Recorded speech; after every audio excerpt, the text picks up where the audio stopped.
In 1923 it had been just over a century since the first illustrated edition of Grimm's Tales was published.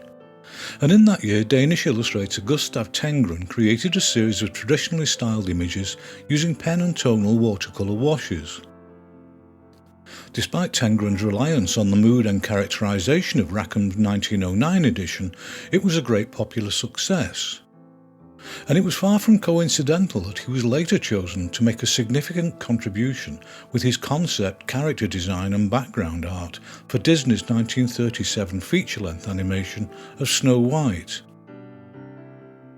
But it was fellow Dane Kai Nielsen's more radically modernist 1925 edition which was easily the most distinctive in this period. Nielsen had been busy creating similar illustrations for around 20 years and had already been influential on others, such as Jenny Harbour, who drew Part 1 to a close. But his enormously atmospheric angular pen, ink and watercolour interpretation would rightly be recognised as one of the most iconic and enduring. Nielsen's elongated figures inhabited impossibly beautiful but unsettling landscapes, which dominated every formally composed image.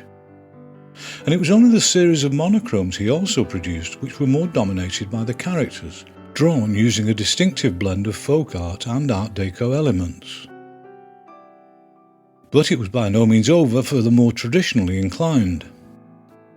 Dutch illustrator Rie Kramer published an attractive edition in 1927 which continued to explore the same general stylistic approach which had been established some 30 years earlier.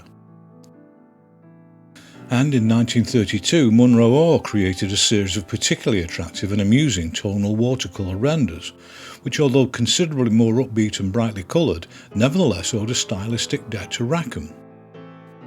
The considerable popular success of these and other editions indicated the public were not as enthusiastic about modernist styling as the more progressive publishers hoped.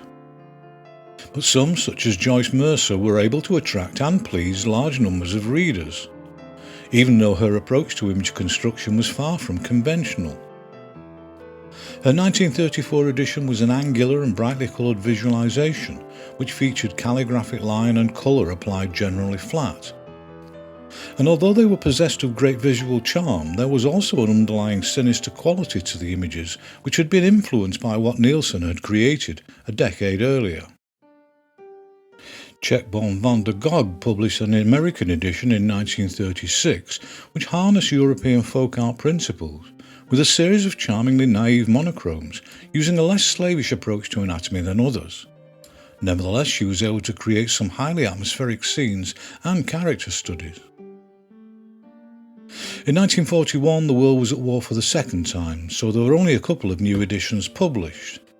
But in that year, the staunchly traditionalist Dutch illustrator Anton Pieck totally ignored the prevailing trend towards modernism and created his vision of the tales with some highly rendered evocative watercolours. And he also produced a series of equally backward-looking but still absorbing pen and ink monochromes. And in 1944, Joseph Schall created a particularly personal interpretation which nevertheless clearly referred back to the styling and grotesquerie of medieval woodcuts. Following the end of the war, British author and illustrator Mervyn Peake published one of the more distinctive and personal interpretations in 1946, using a nervously hatched pen and ink style with occasional overlays of transparent colour. Like many of his contemporaries, Peake regarded his work as an illustrator to be much more than a visual translator of text. His highly distinctive visualisations went beyond pure narrative and introduced pictorial elements only suggested, and in some cases not even that, by the written word. Although nothing like as obtuse as Peake's visualisation, Fritz Cradle's edition in the same year featured attractive and imaginative vignetted pen and watercolour pages. But it was arguably his expressively controlled calligraphic line spot illustrations, which were used throughout the text, which were more visually engaging and distinctive. In 1954, Leonard Weisgard published a book featuring a radically styled linear series, which was very much against the grain of what more conventional commercial American contemporaries were churning out with greater popular success at the time. Czechoslovakian Janusz Grabianski took an equally expressive and unconventional approach in 1962, making great creative use of deceptively chaotic application of vibrant colour to create particularly energetic images. In 1973, Maurice Sendak created what is rightly considered to be one of the truly enduring modern visualisations of the tales, although they don't look modern at all. His illustrations were created and printed as monochrome, and they made significant use of the carefully applied cross-hatching associated with the Victorian tradition. In 1980, Italian illustrator Manuela Adriani created a series of stylised, visually engrossing watercolours, which were an accomplished blend of tradition and modernity. Many were created as double-page spreads which incorporated the text with great sensitivity. Her figure work for human and animal characters was far from representational, but this was entirely to the benefit of the distinctive quality of the images. Pauline Ellison's edition of 1981 demonstrated a remarkable eye for detail, and her precisely painted images invited the viewer to look at them for the longest time and be rewarded with scenes within the overall composition similar to the works of Bruegel and other medieval Northern European painters. In 1985, Lydia Postma produced an equally striking interpretation with a collection of mesmerising, richly textured illustrations.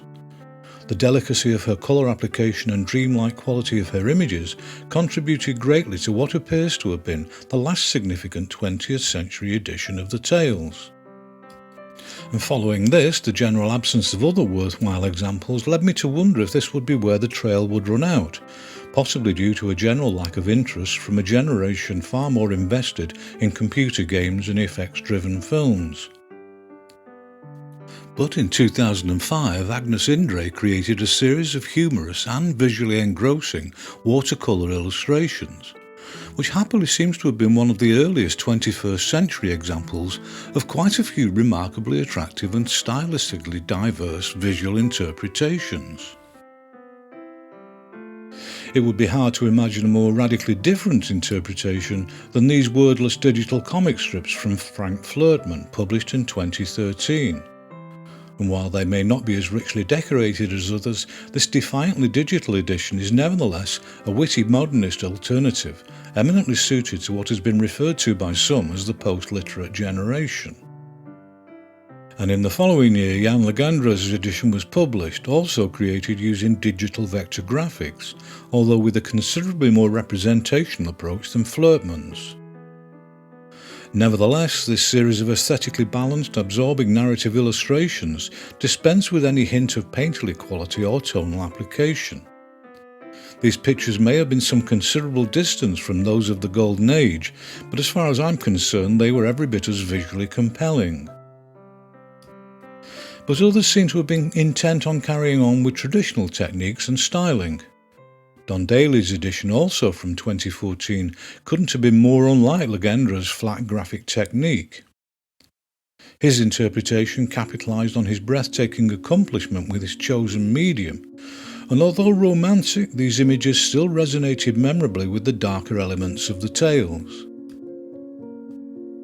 In the same year, Vladimir Stankovic produced a far less representational but equally evocative series, which nevertheless relied on immaculately painted tonal qualities. And as a bonus for the young reader, this edition was published featuring several artfully constructed pop-up pages. Only a year later, Lina Dudiati used traditional media to create her edition, and her distinctive textured double-page illustrations managed to be both beautiful and disturbing at the same time. Like Stankovic, she offset her painted approach with stylised anatomy in her characters.